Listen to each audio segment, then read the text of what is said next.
कृषि विज्ञान केंद्र बेलीपार गोरखपुर। हमारे साथ में है बहुत ही प्रगतिशील किसान श्री शिवबचन यादव जी, साथ में है सीसा के वरिष्ठ वैज्ञानिक डॉक्टर अजय, कृषि विज्ञान केंद्र के वरिष्ठ वैज्ञानिक डॉक्टर SK सिंह। और आज हम चर्चा करने चाहते हैं शिवबचन जी से, खासतौर से इनका जो अनुभव है खेती में उसका हम लाभ लेना चाहते हैं और किसान भाइयों को भी इनका लाभ देना चाहते हैं। यादव जी, ये बताइए, आज किसान कहता है कि खेती में फ़ायदा नहीं हो रहा है, क्यों, कैसे किसान का फ़ायदा इसमें खेती में बढ़ाया जा सकता है? सबसे पहले तो किसान वैज्ञानिक विधि से जब खेती करेगा तो अच्छा उत्पादन, और जब अच्छा उत्पादन होगा तभी उसको अच्छा दाम मिलेगा। उसके साथ सरकार से भी संघर्ष करके तमाम संगठन मांग कर रहे हैं कि उसको स्वामीनाथन आयोग की रिपोर्ट के अनुसार उसकी कीमत लग जाए तो किसान काफ़ी लाभ। अच्छा, जैसे जो किसान हैं, खासतौर से जो छोटे किसान हैं, उनकी आमदनी नहीं बढ़ रही है, उसके लिए क्या किया जा सकता है? छोटे किसान मुख्य रूप से धान गेहूं की पैदावार से अपनी आमदनी नहीं बढ़ा सकते। उनको मुख्य रूप से सब्जी की खेती, साथ में पशुपालन करना होगा, और अपना बीज, अपना खाद, अपनी मेहनत जब वो डालेंगे तो लागत कम होगा, तब उनको लाभ मिलेगा। तो जैसे हाँ, बाजार पर निर्भरता जो है, बाजार में हर चीज़ महंगा है, और बाजार से बीज खरीदेंगे, बाजार से खाद खरीदेंगे, बाजार से सारा काम करेंगे तो लाभ कम।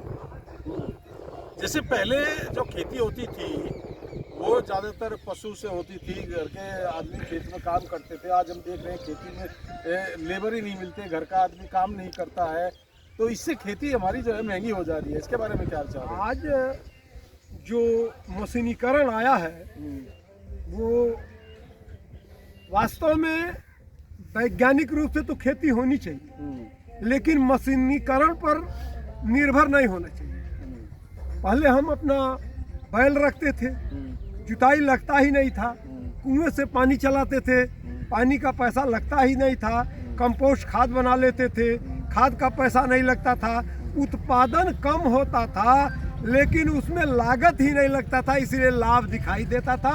और दूसरा काम ये था कि उससे पर्यावरण दूषित नहीं होता था, और जो उत्पादन होता था उसके खाने से आदमी के स्वास्थ्य पर बुरा प्रभाव नहीं पड़ता। अच्छा, मैं एक चीज़ और देख रहा हूँ यादव जी, कि जैसे पहले किसान खेती करता था तो खेती के साथ साथ पशुपालन भी करता था, घर के लिए सब्जी भी उगाता था। आज इस चीज़ की कहीं कमी हो रही है, तो दुग्ध उत्पादन किसानों के यहाँ रहा ही नहीं, भैंस कोई रखता नहीं, गाय कोई रखना नहीं चाहता, गोबर में हाथ कोई डालना नहीं चाहता, कैसे दूध मिलेगा लोगों को? बच्चों को दूध नहीं मिल रहा है। उसमें जो ये शहरीकरण है, ये आज का चकाचौंध है, वो सबको प्रभावित किए है। दूसरे तरफ से सरकारें भी हमारे पशुपालन पर ध्यान दे रही, लेकिन बड़े लोगों पर दे रही हैं, छोटे लोगों पर नहीं दे रही हैं। मतलब जैसे कि अभी हम गाय पालते हैं तो अगर वो बच्चा देती है तो जब बछड़ा आता है तो उदासीनता आ जाती है, और वहीं हम एक तरह से हरासमेंट हो जाते हैं। दूसरा एक ये भी तरीका हो सकता है कि जब आप जैसे चाह रहे हैं कि छोटी यूनिटें, मतलब जो छोटे किसान हैं उनको सरकार की तरफ से ऐसी योजना है जैसे छोटी छोटी इकाइयाँ। हाँ, जो आप वो अलग अलग ले जा रहे हैं, बकरी पालन, मुर्गी पालन, नहीं, छोटे पशु भी साथ साथ दुधारू पशु की छोटी इकाइयाँ। हाँ, छोटी इकाइयाँ, इस तरह का किसानों को उसमें मिले तो ज़्यादा लाभ मिलेगा। हम आपसे 3 बात पूछना चाहते हैं, आप 3 बात बताएं, छोटे किसान की आमदनी कैसे बढ़ सकती है? 3 चीज़ें बताइए। देखिए, एक है कि खेती और पशुपालन, ये चोली दामन का साथ, वो खेती भी करे, पशुपालन भी करे, अपने दरवाजे पर बागवानी भी करे, गृह वाटिका में सब्जी भी लगाए, जिससे बाजार से निर्भरता कम हो, लागत कम लगे। जैसे हमारा पशु होगा तो उसका गोबर खेत में जाएगा, खेत से चारा जो है पशु को मिल जाएगा, तो पशु को भी लागत कम हुई और खेत की भी लागत कम हुई।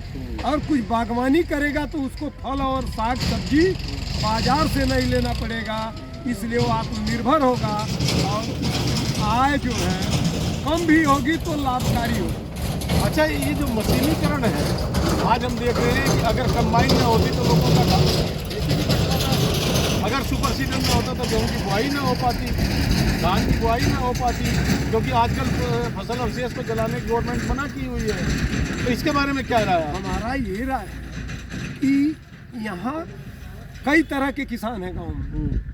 एक किसान है जिसके पास 20 एकड़ खेती है और एक किसान है जिसके पास एकड़ भर भी खेती नहीं है। तो 20 एकड़ वाले की तुलना में हम अपने खेत को खुद काट लें, खुद उसका थ्रेसिंग करा लें और उससे हमारा खेत भी मजबूत रहेगा। जब 20 एकड़ वाला कटवाता है तो उसको जलाता है और जलने से हमारे मित्र जीव जलते हैं, हमारा खेत कमज़ोर होता है। तो हमें जो छोटे किसान हैं, और यहाँ 80% लोग 90% लोग छोटे किसान हैं, उनको खुद अपना काम कर लेना चाहिए। आवश्यकता पड़ने पर मशीन का उपयोग करना चाहिए, कम से कम करना चाहिए। हमारा कहना है जब वो खुद कुछ करेंगे तो उसका लागत नहीं, लेकिन कम। हम आपकी बात से सहमत नहीं है यादव जी। बताइए देखिए, क्यों कोई नहीं है? भी किसी का बच्चा पढ़ रहा है, किसी की औरत है, आजकल कोई खेत में नहीं जाता है। एक आदमी आप खेती करने वाले हैं तो कितने भी छोटे किसान हो, आपका 1 बीघा भी अगर गेहूं है तो काटने में आपको 4 दिन लग जाएंगे। तो कैसे खेती होगी? आपको उसके बाद गेहूं बोना है धान काट करके। देखिए, आप जब कंबाइंड फैमिली होती थी तब ये खेती से सफल थी। आज भी हम देखते हैं गांव में लोग ताश खेलते हैं, तमाम शराब के अड्डे पर घूमते हैं। उनको खेत में तो कुछ करना चाहिए। जब नौजवान, आज का नौजवान खेती से विमुख हो गया है, वास्तव में वो खेती करना ही नहीं चाह रहा है, पशुपालन करना ही नहीं चाह रहा है। और जब तक बूढ़े का ज्ञान हो सकता है लेकिन शक्ति नहीं है उसके पास, जब तक ज्ञान और शक्ति का मेल नहीं होगा तब तक कोई लाभ नहीं हो सकता। धन्यवाद।